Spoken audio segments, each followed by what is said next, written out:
الحمد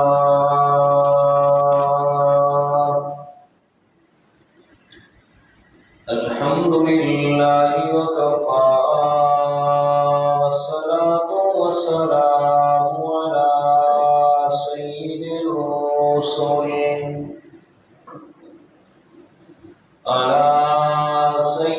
الرسل وخاتم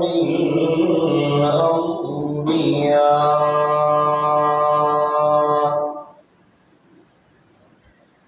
وعلى آله وأصحابه الأتقياء الذين هم خلاصة العرب العرباء وخير الخلائق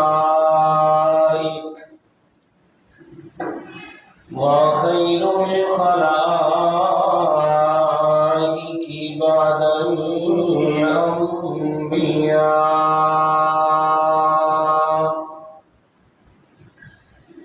شهادة أن لا إله إلا الله وحده لا شريك له وأشهد أن سيدنا وسندنا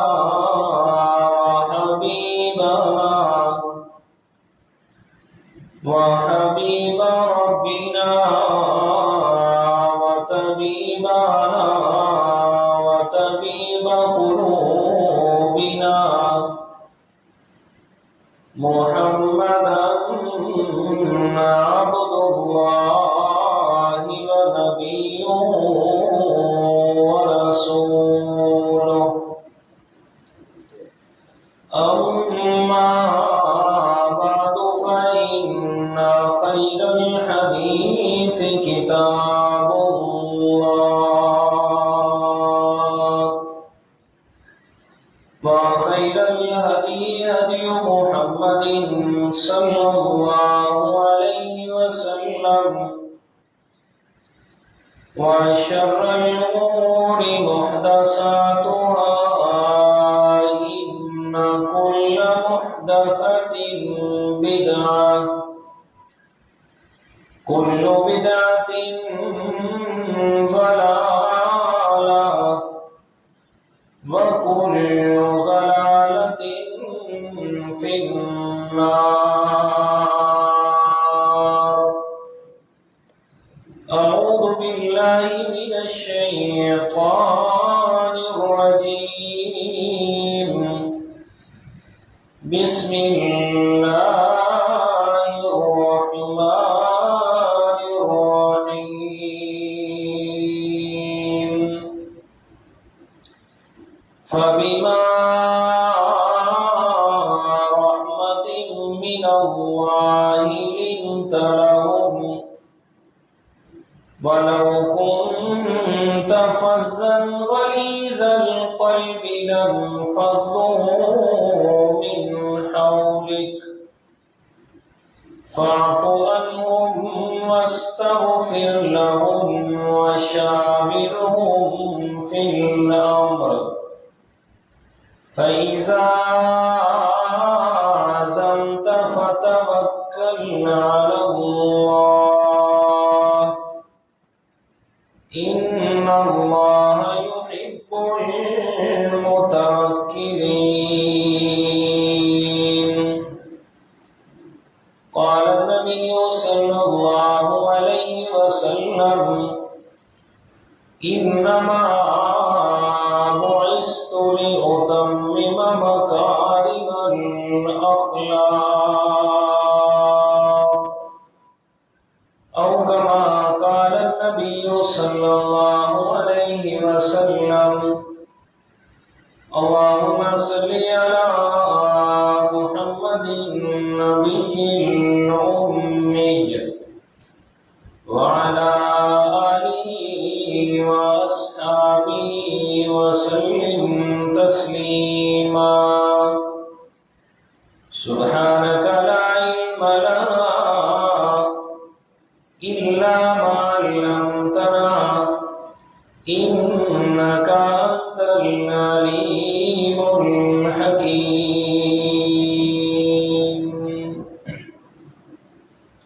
بسم اللہ. گرامی قدر سامعین، المخلصین الموحدین، دوستوں، بزرگوں، عزیز ساتھیوں،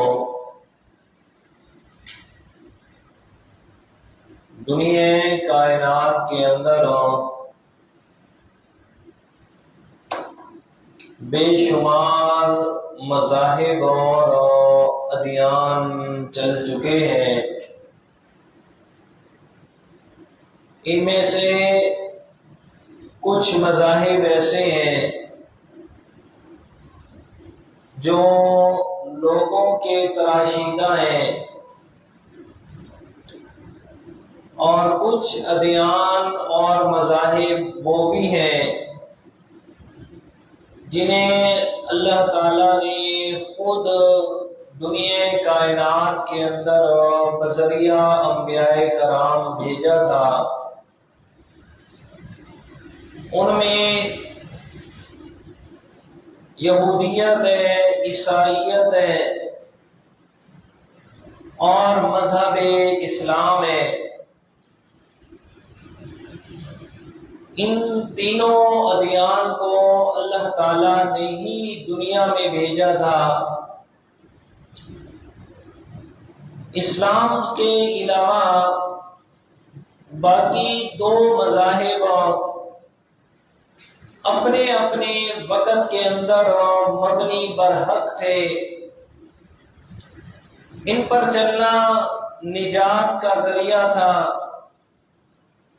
لیکن جب دین اسلام دنیا میں آ گیا تو اللہ تعالیٰ نے پیارے پیغمبر جناب محمد الرسول اللہ صلی اللہ علیہ وسلم کی زبان مقدس سے یہ عام اعلان کروا دیا کہ من یبتغی غیر الاسلام دینا فلن یقبل منہ وَهُوَ فِي الْآخِرَةِ مِنَ الْخَاسِرِينَ، کہ اب دین اسلام کے علاوہ کوئی بھی انسان کسی اور دین کی تلاش کرے گا، فرمایا فَلَن يُقْبَلَ مِنْهُ، وہ دین اس سے قبول نہیں کیا جائے گا. وَهُوَ فِي الْآخِرَةِ مِنَ الْخَاسِرِينَ، اور دین کو قبول کرنے کا مقصد یہ ہوتا ہے کہ انسان کو ہمیشہ والی زندگی میں کامیابی مل جائے، یعنی آخرت کے اندر اللہ تعالیٰ کی رضا کے ساتھ وہ انسان کامیاب ہو جائے. تو اللہ تعالیٰ نے واضح فرما دیا کہ دین اسلام کے علاوہ اگر کوئی اور دین تلاش کرو گے، وَهُوَ فِي الْآخِرَةِ مِنَ الْخَاسِرِينَ، میں اللہ تعالیٰ حکم اور بیان فرما رہا ہوں کہ اسے آخرت میں کامیابی نہیں بلکہ نقصان اٹھانا پڑے گا. ایک طرف تو یہ بات ہو گئی کہ دین اسلام تمام تر ادیان میں سب سے زیادہ محبوب ہے اللہ تعالیٰ کو، اور دوسری بات یہ کہ دین اسلام سب سے قدیم ترین مذہب ہے دنیا کے اندر. اللہ تعالیٰ نے دین اسلام کا نزول حضرت آدم علیہ السلام سے شروع فرمایا اور تکمیل فرمائی اپنے پیارے پیغمبر جناب محمد الرسول اللہ صلی اللہ علیہ وسلم پر. جب جس دین کی تکمیل ہوئی ہے اسے ہی اللہ تعالیٰ نے سب سے اعلیٰ بھی بنایا اور سب سے محبوب بھی بنایا. اور صرف محبوب اپنا نہیں بلکہ پوری دنیا کائنات کے اندر کسی مذہب کو، کسی دین کو اللہ تعالیٰ نے دین فطرت نہیں کہا. اگر دین فطرت کہا ہے تو وہ صرف مذہب اسلام کو کہا ہے. تو سوال یہ ہے کہ پوری دنیا میں جب سب سے زیادہ مقبول ترین مذہب اسلام ہے تو اس کے کیا ریزنز ہیں، کیا اسباب ہیں؟ کیا زبردستی لوگوں کے دلوں میں اس کی محبت کو ٹھونسا گیا؟ زبردستی لوگوں کو مجبور کیا گیا اس بات پر کہ وہ دین اسلام کو قبول کریں، دین اسلام کے ساتھ محبت بنائیں؟ یا اس کے علاوہ آیا دین اسلام کے اندر کچھ ایسی خصوصیات ہیں، کچھ ایسے اوصاف ہیں کہ جو اپنے ماننے والوں کو بھی اور اپنے نہ ماننے والوں کو بھی اس بات پر مجبور کرتے ہیں کہ جی دین اسلام ہی کو پسند کیا جائے، دین اسلام ہی کے ساتھ محبت کی جائے اور دین اسلام ہی کو مقبول ترین مذہب کہا جائے؟ تو ان تمام ریزنز میں سے بہت سارے اسباب ہیں، بہت ساری امتیازی خصوصیات ہیں کہ جو صرف مذہب اسلام میں، مذہب اسلام کے علاوہ اور دنیا کے کسی مذہب کے اندر نہیں ہے. ان میں سے صرف میں ایک چیز ذکر کرنے لگا ہوں کہ اسلام کی مقبولیت کا سبب کیا ہے کہ دنیا کائنات کے اندر آپ علیہ الصلوۃ والسلام سے لے کر آج تک اور آج سے قیامت تک ہمیشہ دین اسلام میں ہی مقبول رہنا ہے. اور چونکہ یہ دین فطرت ہے کہ ہر انسان چاہے لوگوں کے سامنے بیٹھ کر دین اسلام کے بارے میں جو کچھ بھی کہتا رہے، لیکن جب تنہائی میں جائے گا تو اس کا ضمیر یہ بات ماننے پہ اسے مجبور کرے گا کہ دین فطرت ہے تو وہ صرف اور صرف مذہب اسلام ہے. تو اب میں ایک بات عرض کرنے لگا ہوں، جس وجہ سے تمام تر ادیان میں سب سے مقبول ترین مذہب ہے مذہب اسلام، جس کو اللہ تعالیٰ نے قرآن مجید میں اس انداز میں بیان فرمایا. فرمایا اعوذ باللہ من الشیطان الرجیم بسم اللہ الرحمن الرحیم. فبما رحمت من اللہ لنت لهم ولو كنت فظا غليظ القلب لانفضوا من حولك فاعف عنهم واستغفر لهم وشاورهم في الامر. خالق کائنات نے فرمایا میرے پیارے مدنی کریم جناب محمد رسول اللہ صلی اللہ علیہ وسلم، فرمایا آپ کو جو میں اللہ تعالیٰ نے مذہب اسلام سے نوازا ہے، آپ کو میں اللہ تعالیٰ نے فرمایا دنیا کائنات کے اندر مقبولیت سے نوازا ہے، فرمایا اس کے پیچھے کیا بات ہے؟ فرمایا وہ ہے فبما رحمت من اللہ لنت لهم. فرمایا وہ ہے میرے پیغمبر آپ کا نرم مزاج ہونا، آپ کا خوش اخلاق ہونا، آپ کا اچھے اخلاق والا ہونا. فرمایا یہ سب سے بڑا سبب ہے مقبولیت پیغمبر کا اور سب سے بڑا سبب ہے مقبولیت اسلام کا. اس لیے کہ دنیا کائنات کے اندر جتنے بھی مذاہب ہیں، جیسے اخلاق کا سبق اسلام دیتا ہے، جیسے اخلاق کا سبق دین اسلام سے ملتا ہے، دنیا کائنات کا کوئی مذہب بھی ایسے اخلاق کے سبق دینے سے قاصر ہے. فرمایا میرا سونا پیغمبر صلی اللہ علیہ وسلم رحمت من اللہ لنت لهم. فرمایا یہ میں اللہ تعالیٰ کی رحمت ہے کہ میں نے آپ کو خوش اخلاق بنایا ہے، آپ کو میں اللہ تعالیٰ نے رحمت والا بنایا ہے، آپ کو نرم مزاج بنایا ہے. اللہ اور اسی نرم مزاجی کا اثر تھا کہ دنیا کائنات میں تھوڑے سے وقت میں اللہ تعالیٰ کے پیارے پیغمبر کا لایا ہوا دین چار تانگے عالم میں اس کا پرچم لہرانے لگا۔ اور قرآن مجید کی آیت کس طریقے سے سچی ثابت ہوئی ہے؟ اللہ تعالیٰ نے قرآن مقدس میں فرمایا هو الذی ارسل رسولہ بالہدی ودین الحق لیظہرہ علی الدین کلہ وکفی باللہ شہیدا۔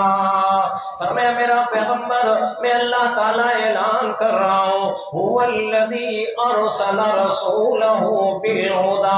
جس اللہ تعالیٰ نے آپ کو رسالت سے نوازا اور میں آپ کو ہدایت کا سامان دے کر بھیجا، اور دوسرے نمبر پہ والدین الحق، اور جو دین اسلام آپ کو عطا فرمایا ہے، لیظہرہ علی الدین کلہ، فرمایا ہم نے آپ کو یہ دین دیا اس لیے تاکہ سارے ادیان پہ یہ دین اسلام غالب آ جائے۔ اور فرمایا اس کے غالب آنے کا سب سے بڑا سبب اللہ نے بیان فرمایا میرا پیغمبر رحمت من اللہ لنت لہم، ہم نے یعنی میں اللہ تعالیٰ نے اپنی رحمت سے آپ کو خوش اخلاق بنایا ہے، آپ کو نرم مزاج بنایا ہے میرا پیغمبر۔ وَلَوْ كُنْتَ فَظًّا غَلِيظَ الْقَلْبِ لَانفَضُّوا مِنْ حَوْلِكَ، فرمایا میرا سونا اگر آپ نرم مزاج نہ ہوتے، آپ تند خو ہوتے، آپ سخت مزاج ہوتے تو نتیجہ کیا نکلتا؟ لَانفَضُّوا مِنْ حَوْلِكَ، یہ جو تیرے آس پاس تیرے جانثار جمع ہے، تیرے ایک اشارے پہ جان دینے کے لیے تیار ہے، اگر آپ نرم مزاج نہ ہوتے تو یہ کبھی بھی آپ کے آس پاس جمع نہ ہوتے۔ اللہ اکبر۔ تو یہ فرمایا یہ اسلام کی مقبولیت کا بڑا سبب میرے پیغمبر کا اخلاق۔ مسلم شریف کے اندر حدیث ہے، حضرت ابو ذر غفاری رضی اللہ تعالیٰ عنہ کے بھائی میرے پیارے پیغمبر سے ملاقات کی آگے مکہ مکرمہ میں، فرمایا میرے پیارے پیغمبر سے اسلام کی تعلیمات، بڑی بڑی تحقیقی باتیں کی، اور پھر جب اپنے بھائی کے پاس گیا حضرت ابو ذر غفاری رضی اللہ تعالیٰ عنہ کے پاس جا کے میرے پیارے پیغمبر کا تعارف کروا رہا ہے، اور تعارف بھی کن الفاظ میں کرواتے ہیں، کیا فرماتے ہیں؟ فرماتے رأیتہ یأمر بمکارم الاخلاق،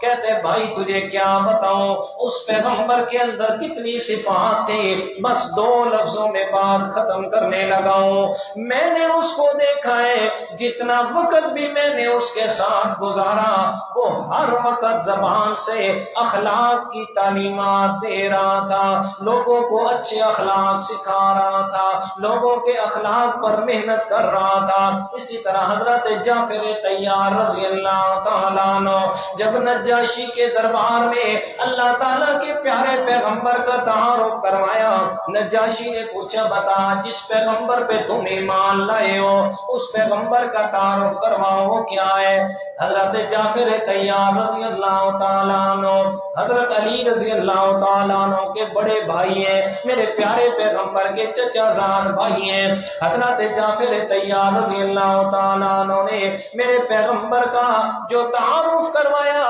فرمایا اے بادشاہ سلامت سن، فرمایا ہمیں دنیا میں کوئی جانتا نہیں تھا، ہمارے اخلاق انتہائی ذلیل قسم کے تھے، فرمایا ہم شراب کو پینا فخر محسوس کرتے تھے، عورتوں کی عزتوں سے کھیلنا اپنا ترا امتیاز جانتے تھے، فرمایا ہمارے اندر اللہ تعالیٰ نے اور بچیوں کو زندہ دفن کرنا اپنی عزت اور فخر کا نشان سمجھتے تھے۔ اللہ تعالیٰ نے ہمارے اندر وہ پیغمبر مبعوث فرمایا جس پیغمبر نے آ کر ہمیں اخلاق کی تعلیم دی ہے، جس پیغمبر نے آ کر ہمیں اچھے اخلاق کا درس دیا ہے، فرمایا جو پیغمبر پیغمبر آیا اس نے ہمیں شراب سے بھی بچا لیا، اس نے ہمیں جھوٹ سے بھی بچا لیا، اس پیغمبر نے آ کر ہمیں بچیوں کو زندہ دفن کرنے سے بھی روک لیا، اس پیغمبر نے آ کر ہمارے اخلاق پہ محنت کی ہے، اس لیے ہم فوراً اس پر اسلام لے آئے ہیں۔ اللہ اکبر۔ تو حضرت نجاشی ان کے دربار میں حضرت جعفر طیار کا تعارف میرے پیارے پیغمبر کی زبان مقدس، فرمایا آپ صلی اللہ علیہ وسلم کا بڑا تعارف، آپ سب سے بڑے اخلاق والے ہیں، آپ نے ہمیں اخلاق کا درس دیا ہے۔ اللہ تعالیٰ نے قرآن مقدس میں سورہ نون والقلم میں اسی چیز کو بیان فرمایا، فرمایا نون والقلم وما یسطرون۔ خالق کے کائنات نے فرمایا میرے پیارے پیغمبر مجھے قلم کی قسم ہے وہ جو لکھا جاتا ہے، ما انت بنعمت ربک بمجنون وان لک لاجرا غیر ممنون وانک لعلی خلق عظیم۔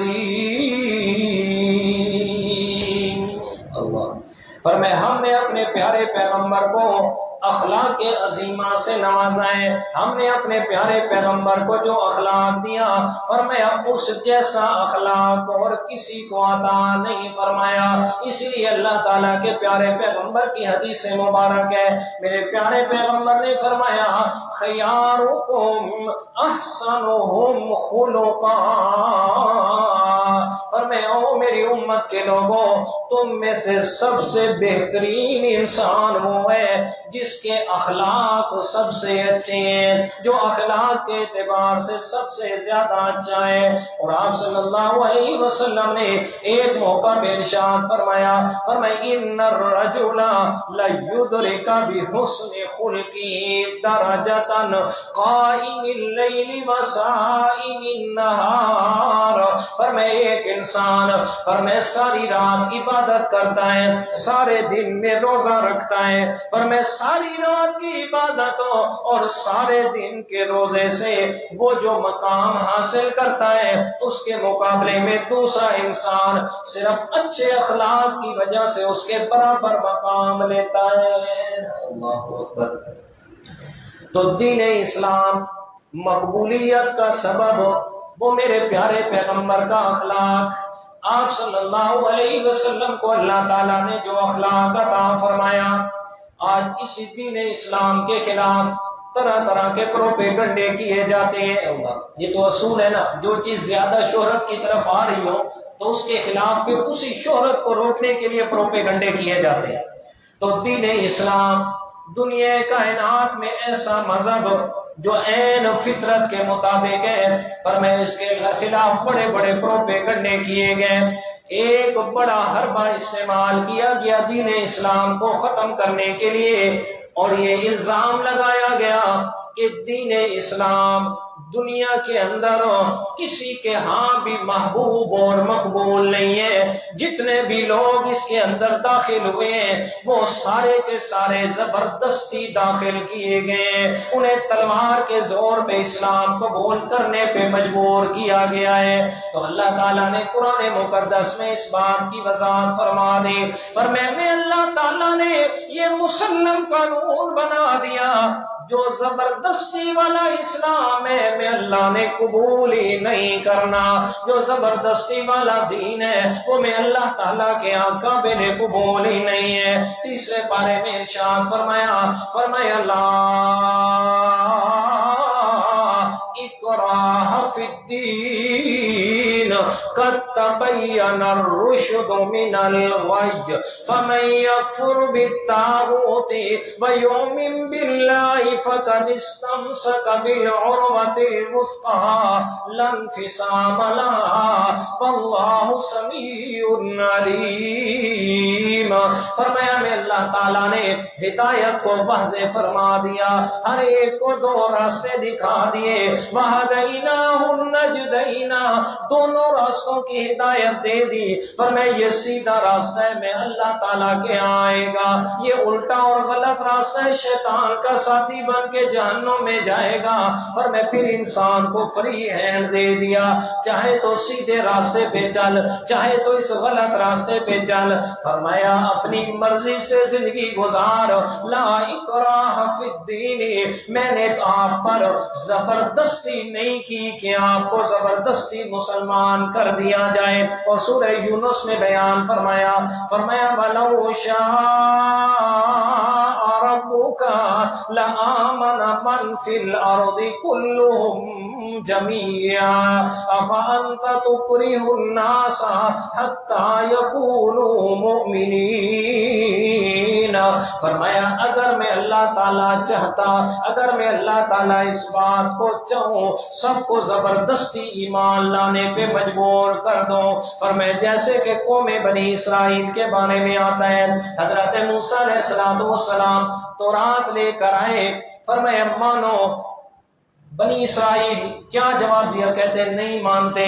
جو کرنا ہے کر لے، ہم ماننے کے لیے تیار نہیں ہے۔ اللہ تعالیٰ نے فرمایا وَرَفَعْنَا فَوْقَكُمُ الطُّورَ، ہم نے کوہ طور کو اٹھایا اور ان کے سروں پہ بالکل برابر کر دیا۔ فرمایا مانو وگرنہ پہاڑ کے نیچے کچل دوں گا۔ فرمایا پھر ماننے کے لیے تیار ہوئے، لیکن میں نے اپنے پیغمبر کی امت کے لیے یہ اصول نہیں رکھا۔ فرمایا دین کے معاملے میں کوئی سختی نہیں ہے، مطلب کسی کو زبردستی مسلمان نہیں کر سکتے۔ فرمایا اس کی مرضی اسلام قبول کرے، اس کی مرضی اسلام قبول نہ کرے، اپنی مرضی کا دین بنائے، لیکن دنیا میں مرضی چلے گی، آخرت میں اللہ تعالیٰ نے بتا دیا۔ فرمایا کامیابی اسے ملے گی جو دین اسلام لے کر آئے گا، کامیابی اسے ملے گی جو میں اللہ تعالیٰ کے آخر الزمان پیغمبر جناب محمد الرسول اللہ صلی اللہ علیہ وسلم کی ختم نبوت پہ ایمان لائے گا۔ اللہ اکبر۔ تو اللہ تعالیٰ نے کیا حکم فرمایا؟ فرمایا دین زبردستی والا میں اللہ کے ہاں قبول ہی نہیں ہے۔ تو یہ اتنا بڑا الزام کہ زبردستی لوگوں کو مسلمان کیا گیا، تلوار کی دھار کی طاقت پہ لوگوں کو اسلام قبول کرنے پہ مجبور کیا گیا۔ فرمایا نہ یہ بات نہیں ہے، بلکہ میں اللہ تعالیٰ نے جو سب سے پہلے اپنے پیغمبر کو یہ پیغام دیا، فرمایا اس پیغمبر کو جو ماننے والے پہلے مسلمان ہوئے، فرمایا ان کو تو اپنی جان کی حفاظت بھی مشکل تھی، بتاؤ ان پر کن لوگوں نے تلوار اٹھائی ہے۔ فرمایا 13 سال مکی زندگی میرے پیارے پیغمبر کے، فرمایا جو لوگ بھی مسلمان ہوئے، فرمایا میرے پیارے پیغمبر کے اپنے خاندان کے لوگ ہی دشمن ہو گئے، تو تلوار اٹھائے تو کون اٹھائے؟ میرے پیغمبر کے ساتھ۔ فرمایا اپنی مرضی سے مسلمان ہوئے، اگر زبردستی مسلمان ہوتے تو پھر یہ ہمیشہ کے لیے اسلام پر قربان نہ ہو جاتے، اگر زبردستی اسلام قبول کرتے تو اسلام پر اپنا تن من دھن بھرنے کے لیے قربان اور تیار نہ ہوتے۔ فرمائے یہ دل سے مانا، یہ دل سے تسلیم کیا، تب تو میرے پیارے پیغمبر کے ایک اشارے پہ جانوں پہ کھیل گئے، تب تو میرے پیارے پیغمبر اللہ تعالیٰ کا ایک حکم سناتے۔ آج اللہ کا حکم آیا مال چاہیے اللہ کے راستے میں، اپنا سارے کا سارا گھر آ کے لٹا دیتے۔ فرمایا اگر زبردستی ہوتا تو کوئی بھی کچھ دینے کے لیے تیار نہ ہوتا، یہ اپنی من پسند چاہی کا یہ دین اسلام قبول کیا، پھر جانے تو دے دی لیکن اسلام چھوڑنے کے لیے تیار نہ ہوئے۔ اللہ اکبر۔ آپ صلی اللہ علیہ وسلم کی زندگی سے بے شمار ایسے واقعات ہیں کہ میرے پیارے پیغمبر کے حسن اخلاق سے لوگ کتنے متاثر ہوں کہ انہوں نے اسلام قبول کیا۔ میرے پیارے پیغمبر کی محفل ہے،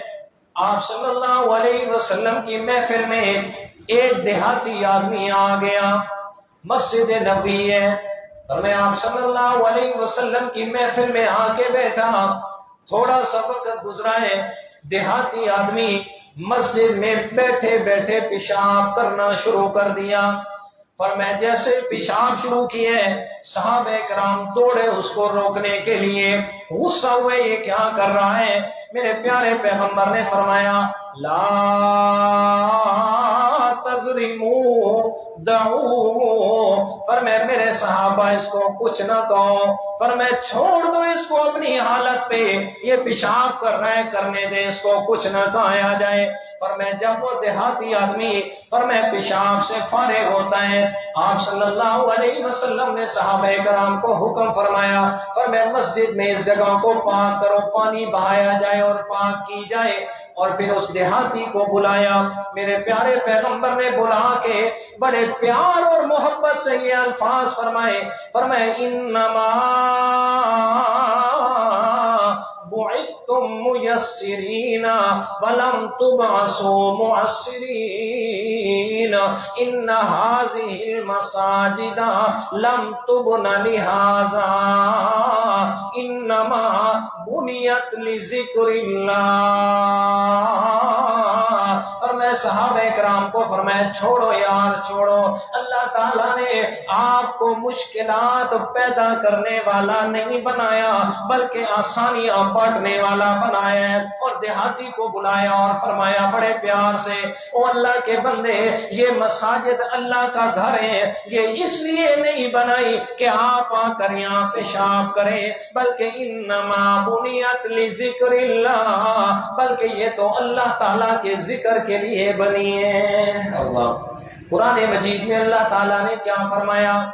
سورہ جن کے اندر فرمایا وَأَنَّ الْمَسَاجِدَ لِلَّهِ فَلَا تَدْعُوا مَعَ اللَّهِ أَحَدًا، فرمایا مساجد یہ صرف اللہ تعالیٰ کے لیے، فرمایا مساجد میں صرف اللہ تعالیٰ کا ذکر کیا جائے، فَلَا تَدْعُوا مَعَ اللَّهِ أَحَدًا، اللہ تعالیٰ کے ساتھ کسی ایک کے لیے بھی دعا، کسی ایک سے بھی دعا نہ کی جائے، کسی ایک کو بھی نہ پکارا جائے، یعنی اکیلا گھر یہ اللہ تعالیٰ کا ہے جس میں اکیلے اللہ کو پکارا جائے، اکیلے اللہ تعالیٰ کی پکار اور عبادت کی جائے۔ یہاں بھی میرے پیارے پیغمبر نے فرمایا انما بنیت لذکر اللہ، فرمایا یہ مساجد اس لیے نہیں ہے فرمایا کہ یہاں پیشاب کیا جائے، بلکہ یہ مساجد تو اللہ تعالیٰ کے ذکر کے لیے بنی ہے۔ اس کے بعد میرے پیارے پیغمبر نے سوال فرمایا بتا اللہ کے بندے آیا کس طرح تھا،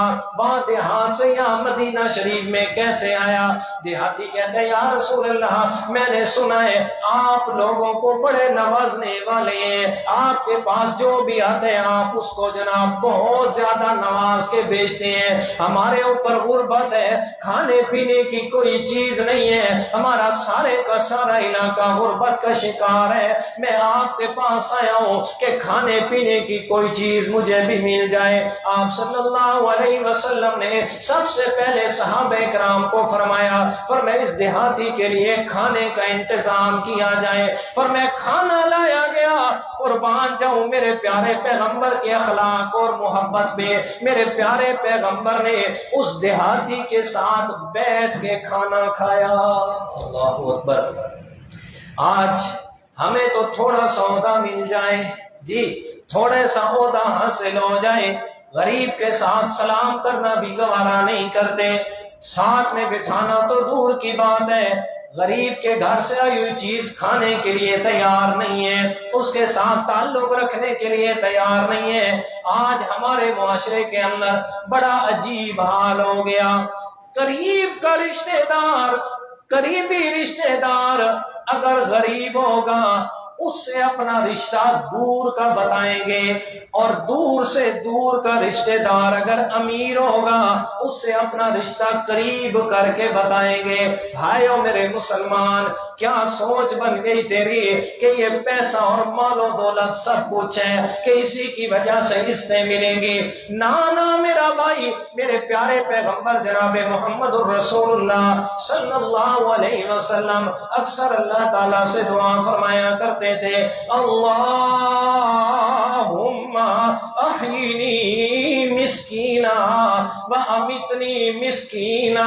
واحشرنی فی زمرۃ المساکین، میرا اللہ مجھے زندہ رکھنا تبھی غریبوں کے ساتھ، جب موت آئے تو غریبی کی حالت میں آئے، اور قیامت کے دن جب مجھے زندہ کر کے اٹھانا ہے تب بھی غریبوں کے زمرے میں اٹھانا، اور میں امیروں کے ساتھ میرا حشر نہ کرنا۔ اللہ اکبر۔ آپ علیہ الصلوۃ والسلام، حدیث پاک ہے، مشکات شریف میں حدیث ہے، فرمایا جو اہل ثروت لوگ ہیں، فرمایا جو مالدار لوگ ہیں، مالدار لوگوں سے فرمایا میری امت کے غریب ایمانداروں سینکڑوں سال پہلے جنت میں جائیں گے۔ اللہ اکبر۔ ایک اور بات بھی سن لیجئے، فرمایا اکثر لوگوں کو دیکھا جاتا ہے اللہ تعالیٰ نے بڑا مال و دولت دیا ہے لیکن غربت کی زندگی گزار رہے ہوتے ہیں، جان بوجھ کے پھٹے پرانے کپڑے، جان بوجھ کے ایسی شکل بنائی ہوئی ہے کہ مال و دولت بے بہا ہے لیکن اپنی جان پہ خرچ نہیں کرتے۔ تو اس کے بارے میں بھی سن لیجئے میرے دوستوں، یہ ایسا بد نصیب انسان ہے جو دنیا میں زندگی گزارے گا غریبوں والی، آخرت میں حساب دے گا امیروں والا۔ اللہ اکبر۔ اور قرآن مقدس کا مقام بھی سن لیجئے، سورہ زحا کی آخری آیت ہے، فرمایا وَأَمَّا بِنِعْمَةِ رَبِّكَ فَحَدِّثْ، فرمایا اللہ تعالیٰ نے جو آپ کو نعمت دی ہے فرمایا وہ آپ اپنی زبان سے بھی بیان کریں، آپ کے جسم سے بھی ظاہر ہونی چاہیے کہ اللہ تعالیٰ نے آپ کو کون سی نعمت سے نوازا ہے۔ خام خواہ سے کنجوس بننا، خام خواہ سے مال و دولت کو اپنے اوپر خرچ نہ کرنا، یہ بھی انسان کے لیے وبال جان ہے۔ آئیے گا واپس، فرمایا میرے پیارے پیغمبر نے اس غریب آدمی کے ساتھ بیٹھ کے کھانا کھایا اور پھر اس کے لیے حکم فرمایا، فرمایا اس کو بہترین کپڑوں کا جوڑا بھی عطا کیا جائے، اور اس کو اللہ تعالیٰ کے پیارے پیغمبر نے سواری کے لیے ایک گھوڑا بھی دیا اور ساتھ میں بکریوں کو ایک بہت بڑا ریوڑ بھی عطا فرمایا، اور اس کو فرمایا یہ سارا کچھ تیرا ہے، لے جا اپنے دیہات میں جا کر اللہ تعالیٰ کا شکر ادا کر اور وقت گزار۔ جب یہ سب کچھ عطا ہوا، میرے پیارے پیغمبر کے اخلاق سے یہ اتنا متاثر ہوا دیہاتی آدمی، بجائے جانے کے میرے پیارے پیغمبر کے سامنے آ کے بیٹھ گیا، کہتے یا رسول اللہ، فرمایا وہ پہلا جو وقت تھا سو وقت گزر گیا لیکن آپ کی محبت، آپ کا پیار مجھے ایسے نہیں جانے دے رہا، ذرا ہاتھ پھیلائیے میں آپ کا غلام بننا چاہتا ہوں۔ فرمایا یہ مسلمان ہو گیا، مسلمانوں کے جہاں سے اپنے قبیلے کی طرف جا رہا ہے، وہاں جا کر اسلام کا مبلغ بن کے گیا، اسلام کی تبلیغ کر رہا ہے، لیکن تبلیغ بھی کس انداز میں کر رہا ہے، جا کے پورا اپنا واقعہ سناتا ہے، کہتے یار اس پیغمبر کے اخلاق میں بتانے لگا ہوں وہ کیسا پیغمبر ہے، میں نے مسجد کے اندر پیشاب کی، صحابہ کرام غصہ ہوئے، اللہ کے پیغمبر نے انہیں منع فرمایا، اور اللہ تعالیٰ کے پیارے پیغمبر نے مجھے اپنے پاس بلایا، واللہ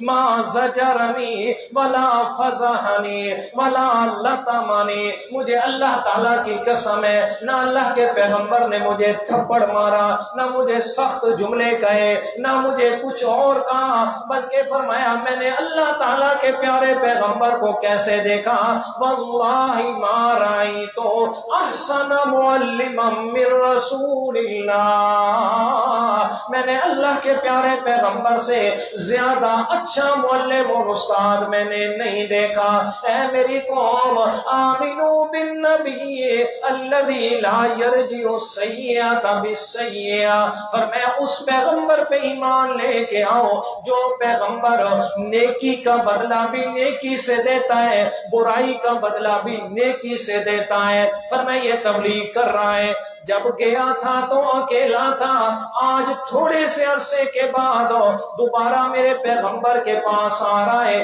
300 لوگوں کو مسلمان کر کے ساتھ لایا ہے۔ اللہ اکبر۔ تو یہ میرے دوستوں، میرے پیارے پیغمبر کا اخلاق، وہ سبب جس سبب کی وجہ سے آج پوری دنیا کے اندر اسلام کو مقبولیت حاصل ہے۔ اسلام اپنے ماننے والوں کو لڑنے کا حکم نہیں دیتا، اسلام اپنے ماننے والوں کو کسی کے ساتھ زیادتی کرنے کا حکم نہیں دیتا۔ یہ وہ اخلاق ہے کہ جن کی وجہ سے اسلام باقی دنیا کے مذاہب اور ادیان سے مختلف ہوتا ہے۔ پھر سوال یہ آتا ہے کہ اسلام کے اندر تو جہاد بھی لازم ہے، جہاد میں تو قتال کیا جاتا ہے، آپ تو کہتے ہیں قتل کرنے کا حکم نہیں دیتا۔ اس کی بالکل سمپل اور سادہ سی مثال عرض کرنے لگا ہوں۔ اللہ نہ کرے کسی انسان کو جسم کے کسی حصے پہ کوئی پھوڑا یا پھنسی نکل آئی ہے، اب پھوڑا یا پھنسی نکلے، اب اس کا علاج شروع ہوا ہے، علاج ہو رہا ہے، لیکن مسلسل یہ بڑھتا جا رہا ہے۔ جب مسلسل یہ بڑھتا گیا، نتیجہ کیا نکلتا ہے؟ جو ڈاکٹر حکیم ہے وہ کہتے ہیں یار یہ اتنا زیادہ خراب ہو رہا ہے، اب اگر اس جگہ کو کاٹا نہیں جائے گا تو پھر یہ تیرے جسم کو نقصان پہنچائے گا۔ تو فرمایا بالکل اسی طرح جیسے وہ نشتر چلایا جاتا ہے، جیسے اس جگہ کا آپریشن کر کے اس کو کاٹ دیا جاتا ہے اس لیے کہ باقی جسم کو نقصان نہ ہو، اسلام نے جہاد لازم کیا ہے صرف ان احوال کے اندر کہ جن احوال میں باقی معاشرے کے لوگوں کی زندگیوں کو اجیرن بنایا جا رہا ہو۔ ہمیں اسلام کہتا ہے یہ جو خراب ماحول کر رہے ہیں ان کے خلاف جہاد کیا جائے، وگرنہ اسلام اس بات کا حکم نہیں دیتا کہ کوئی آپ کے سامنے کافر پھر رہے ان کو جا کے قتل کر دیا جائے۔ اسلام اس بات کا حکم نہیں دیتا، بلکہ اسلام جہاد کا بھی حکم دیتا ہے تو اس میں بھی اصول و قوانین کو سامنے رکھتا ہے۔ فرمایا پہلا قانون، فرمایا کسی کو جا کر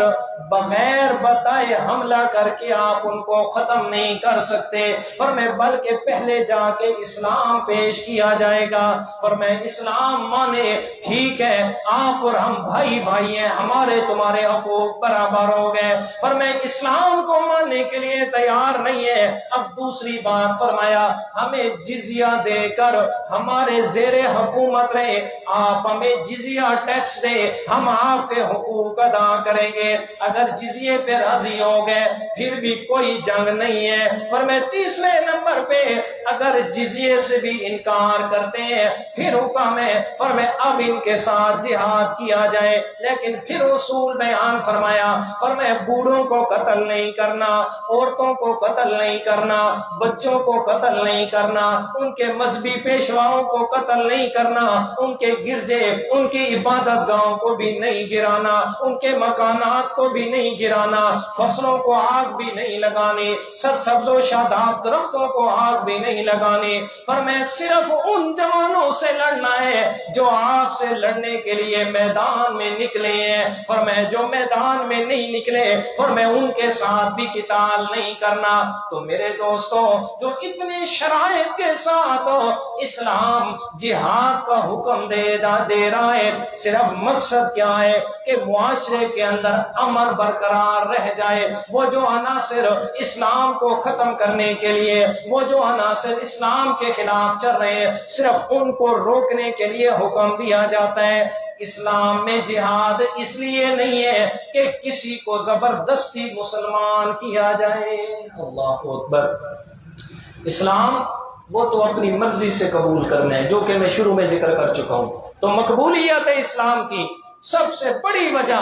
وہ ہے اخلاق، اور یہ امتیازی خصوصیت ہے دین اسلام کی، اور ایسی خصوصیت ہے، اور اسلام اپنے ماننے والوں کو ایسا اخلاق اور درس دیتا ہے، ایسا اخلاق اور درس فرمائے کہ جو دنیا کا کوئی مذہب کے اپنے ماننے والوں کو نہیں دیتا۔ اسلام یہ مذہب، اسلام اپنے ماننے والوں کو اس اخلاق کا درس دیتا ہے۔ فرمایا کہ آپ کے سامنے چاہے دشمن کی بیٹی بھی آ جائے، چاہے وہ عورت آپ کے دشمنوں سے بھی کیوں نہ ہو۔ فرمایا خیال کیجئے گا اسلام کا یہ درس ہے کہ اس کی عزت کو بھی پامال نہیں کرنا۔ فرمایا کہ 9 ہجری کے اندر قبیلہ بنی طے کے کچھ لوگ گرفتار ہو کے میرے پیارے پیغمبر کے پاس آتے ہیں، جن کے اندر حاتم طائی کی بیٹی صفانہ بھی ہے۔ عدی بن حاتم اس کا بھائی یہاں سے دوڑ کے شام کی طرف چلا گیا، اور جب یہ قیدی میرے پیغمبر کے سامنے آتے ہیں، آپ نے الصلوۃ والسلام قیدیوں میں ایسے چکر لگا رہے ہیں، دیکھا ایک نوجوان لڑکی ہے، سر پہ دوپٹہ نہیں ہے۔ میرے پیارے پیغمبر نے حضرت بلال کو فرمایا ادھر آ میرے بلال۔ فرمایا لے یہ میری چادر، یہ وہ کالی کملی وہ چادر جس کی قسمیں اللہ نے قرآن مجید میں لی ہے، یا ایھا المزمل یا ایھا المدثر۔ فرمایا جا اور اس کے سر پہ ڈھانپ کے آ۔ حضرت بلال فرماتے ہیں یا رسول اللہ یہ تو کافر کی بیٹی ہے اور اس کے سر پہ آپ کی پاک چادر۔ میرے پیغمبر نے فرمایا بلال کیا تجھے پتہ نہیں ہے اس بات کا، بیٹی بیٹی ہوتی ہے چاہے کافر کی کیوں نہ ہو۔ اور میرے پیارے پیغمبر نے اس کے سر پہ دوپٹہ دیا، چادر دی، اور پھر صفانہ میرے پیغمبر کے سامنے آئی اور عرض کی یا رسول اللہ میں حاتم طائی کی بیٹی ہوں جو زمانے جاہلیت کے اندر بڑا سخی تھا، فرمایا لوگوں پہ سخاوت کرتا تھا، آپ تو اللہ کے سچے پیغمبر ہیں، میں آپ سے اپنی آزادی کی بھیک مانگتی ہوں، میں آپ سے آزادی کی بھیک مانگتی ہوں۔ میرے پیارے پیغمبر نے فرمایا اللہ تعالیٰ نے جو مجھے مذہب دیا ہے اس نے عورت کا احترام سکھایا ہے، میری بیٹی آپ نے یہ الفاظ کہے جا میں پیغمبر نے تجھے آزاد کیا، میں نے آزاد کیا، اور صرف آزاد نہیں بلکہ میرے پیارے پیغمبر نے حاتم طائی کی اس بیٹی صفانہ کو بڑے تحفے تحائف دیے، مال و دولت دے کر اپنے 2 صحابہ کرام کی ڈپٹی لگائی، فرمایا جاؤ اس کو اپنے گھر چھوڑ کے آؤ۔ فرمایا یہ صحابہ اس نوجوان لڑکی کو لے کر جا رہے ہیں، دن بھی آیا رات بھی آئی، سفر کرتے کرتے شام پہنچے، جب دور سے دیکھ رہا ہے اس کا بھائی اپنے محل پہ بیٹھ کے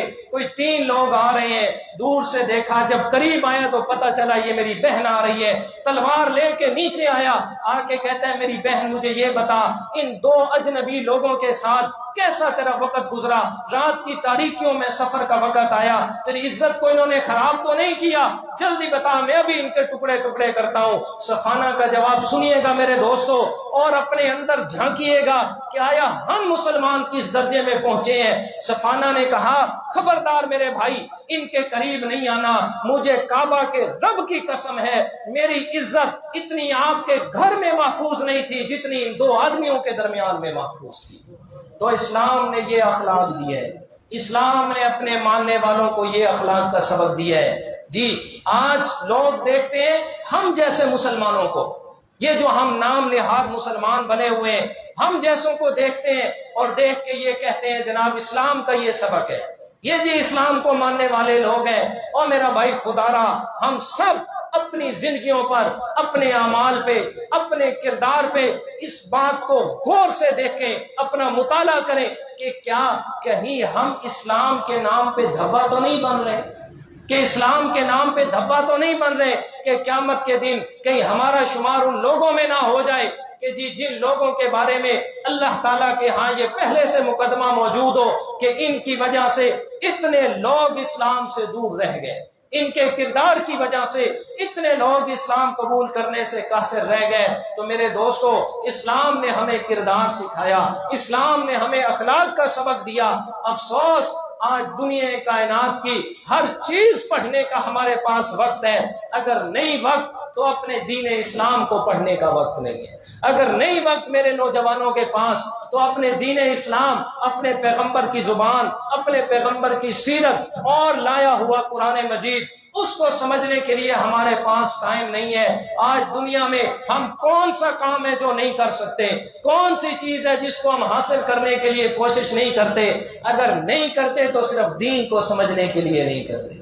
اس کے لیے ہمارے پاس نہ ٹائم ہے، نہ ہمارے پاس وقت ہے، نہ ہمارا یہ دل کرتا ہے۔ لیکن یاد رکھو میرے دوستو یہ ہماری ناکامی کا سب سے بڑا سبب ہے، یہ ہماری ناکامی کا سب سے بڑا سبب ہے کہ آج دنیا کائنات میں ہم نے سب کچھ حاصل کر لیا ایک دین اسلام کو چھوڑ کر، ایک دین اسلام کو چھوڑ کر سب کچھ اپنے لیے ہم نے حاصل کر لیا،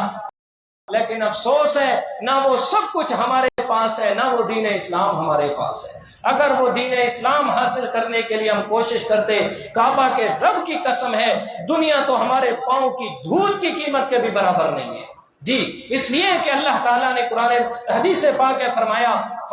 اگر میں اللہ تعالیٰ کے ہاں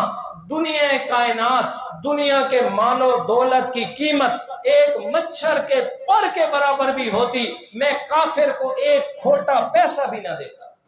کہ میں اللہ تعالیٰ کے ہاں دنیا کی قیمت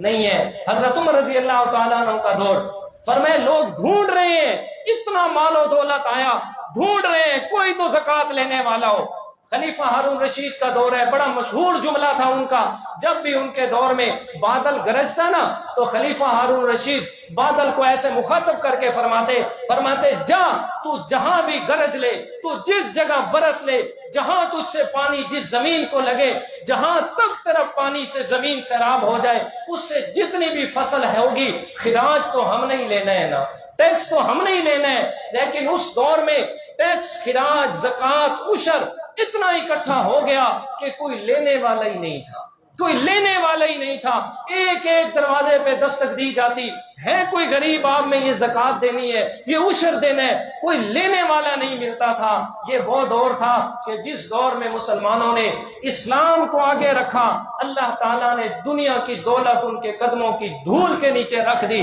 آج ہمارا کیا حال ہے؟ ہم نے اسلام کو پس پش ڈالا، دین کو پس پش ڈالا اور دنیا کے پیچھے لگے، نتیجہ کیا ہوا؟ دنیا میں بھی ذلیل ہو گئے، پتہ نہیں آخرت میں ہمارا کیا ہوگا۔ اس لیے میرے نوجوانوں، ہر دفعہ کہتا ہوں، بار بار کہتا ہوں، خدا را ہم سب اپنے حال پہ رحم کریں، اپنے حال پہ رحم کریں اس بات کا کہ اپنی زندگی، اپنے دن کے 24 گھنٹے میں سے وقت مخصوص کریں دین اسلام کو سیکھنے کے لیے۔ دین اسلام، آج ہم کوئی بھی کام کرتے ہیں، کچھ بھی کرتے ہیں، اس کے جتنے تجربہ کار لوگ ہوتے ہیں ان سے جا کر مشورہ کرتے ہیں، بتاؤ یار میں نے فلاں چیز کی دکان بنانی ہے، میں کیسے کروں، میں نے فلاں کام کرنا ہے، میں کیسے کروں۔ لیکن افسوس مسلمان کہ کبھی تو نے اپنی زندگی کی گزارنے کے لیے دین اسلام سے آ کر نہیں پوچھا، اے دین تو مجھے بتا کہ میں نے اپنی زندگی کیسے گزارنی ہے۔ اس میں ہم خود مفتی بن جاتے ہیں، اس میں خود ہم اپنے لیے اور عالم بھی بن جاتے ہیں، معبر بھی، سب کچھ بن جاتے ہیں، اور پتہ نہیں کیسے کیسے تخمینے لگا کے اپنی زندگی کو گزارتے ہیں، اور پھر مطمئن بھی ہو جاتے ہیں جی واہ واہ ہم سے بڑا تو جنتی کی دنیا میں ہے نہیں۔ اور میرے دوستو، میں آپ کو بار بار کہتا ہوں، پھر کہہ رہا ہوں، خدا را اپنی 24 گھنٹے کی زندگی میں سے کچھ خاص وقت کر لیں، 1 گھنٹہ، آدھا گھنٹہ، پونا گھنٹہ، جس میں آپ یہ خاص کریں کہ میں نے اس میں دین کو سیکھنا ہے، میں نے یہ 1 گھنٹہ، آدھا گھنٹہ اپنے پیغمبر کی سیرت کو پڑھنا ہے، قرآن مجید کی تفسیر کو سیکھنا ہے، قرآن مجید کا ترجمہ سیکھنا ہے۔ آج کچھ محنت کرو گے، آخرت کی زندگی آسان ہو جائے گی، مگر نہ یاد رکھو اس سانس کا کوئی اعتبار نہیں ہے، یہ اندر جا رہا ہے، پتہ نہیں واپس بھی آئے گا کہ نہیں آئے گا، پتہ نہیں یہ ہماری آخری ملاقات ہو، اگلا جمعہ میں یہاں موجود نہ ہوں، آپ میں سے کوئی یہاں میرے سامنے موجود نہ ہو، کچھ پتہ نہیں ہے، ہماری قبر میں رات آ جائے تو وہاں جائیں گے، اگلے جہان میں سوال ہوگا، بتا دنیا کے سارے کام کر کے آیا، بتا میرے قرآن کو کتنا وقت دیا تھا تم نے، بتا اس قرآن کو کتنا وقت دیا تھا تم نے سمجھنے کے لیے، میرے پیغمبر کی سیرت کو پڑھنے کے لیے، عمل کرنے کے لیے کتنا وقت تھا؟ تو کیا جواب دیں گے؟ کچھ جواب نہیں ہوگا، اور وہاں کی ندامت ہمیشہ کی ندامت اور شرمندگی ہوگی۔ اس لیے میرے دوستو، یہ ساری بات عرض کرنے کا مقصد یہ ہے کہ ہم اپنے آپ کو اس قابل بنا لیں، اس طرح اپنے اوپر محنت کر لیں کہ اپنے آپ کو دین اسلام کے مطابق ڈھال لیں، وہ دین اسلام جو دنیا